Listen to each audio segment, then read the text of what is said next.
আজ উদয়নারায়ণপুর খিলা ইস্কন মন্দিরে গর্ভবাণীপুর কারার পরিবারের স্বর্গীয় মিঠু কারারের স্মৃতি উদ্দেশ্যে প্রসাদের আয়োজন। রাধে রাধে বন্ধুরা, আমি নবীন পাল নামে ইউটিউবে একটি ছোট্ট চ্যানেল থেকে বলছি। এই ভোনটাই আমার নেশা। আজ চলে গেছিলাম খিলা ইস্কনের মন্দিরে। ইস্কনের মন্দিরে আজকে জগন্নাথ দেবকে স্মরণ করে গর্ভবাণীপুর কুমগড়ের কারার পরিবারের স্বর্গীয় মিঠু কারারের স্মৃতি উদ্দেশ্যে আজ 150 থেকে 200 মানুষের প্রসাদের আয়োজন করেন মেয়ে এবং জামাই। প্রসাদে ছিল পনির চাটে, ভেজ বিরিয়ানি, ময়দার সরবাজা, চিলি পনির, চাটনি, পাঁপড় এবং পায়েস। আজকে যে আয়োজন হলো, এই প্রসাদ গ্রহণের আয়োজন হলো, এই আয়োজন কারা করলেন বা কি উদ্দেশ্যে করা?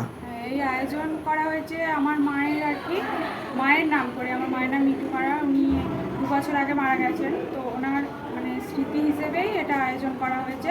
আমি ওনার মেয়ে পল্লবী পাত্র। এই আয়োজন হলো, ভোগ প্রসাদের আয়োজন হয়েছে, তো কেমন লাগলো? ভালোই লেগেছে। এখানে সবাই ব্যবহার আছে খুবই ভালো।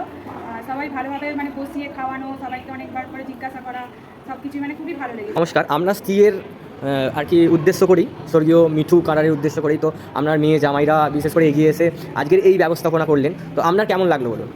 খুবই ভালো লাগে। প্রাকৃতিক পরিবেশ, লোকজন সবাই খুব সুন্দর, সবাই খুব ভালো, খাওয়া দাওয়া খুব সুন্দর করেছে, খুব সুন্দর, খুবই ভালো।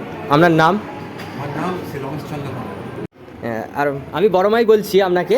তো এই একই বাড়ির মধ্যে আপনি আবার এই বাড়ির এইখানেরই আর কি সেবায়িত, আপনি মাতাজি বলে আর কি। তো আপনি সব কিছু মোটামুটি কন্ট্যাক্ট করিয়ে দিয়েছিলেন। তো এই পরিবেশটাকে কি বলতে চাইছেন যে দর্শনার্থীরা আসবে এই খিলা ইস্কনের মন্দিরে, তো একটু বলুন।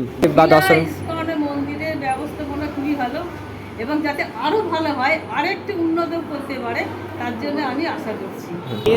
জামাইয়ের উদ্দেশ্যে কি বলতে চান আজকে একটা এরকম মহৎ কাজ করলেন? কাজের জন্য জামাই আন্তরিক প্রীতি শুভেচ্ছা ভালোবাসা জানাই, তাদের দীর্ঘ আয়ু কামনা করি।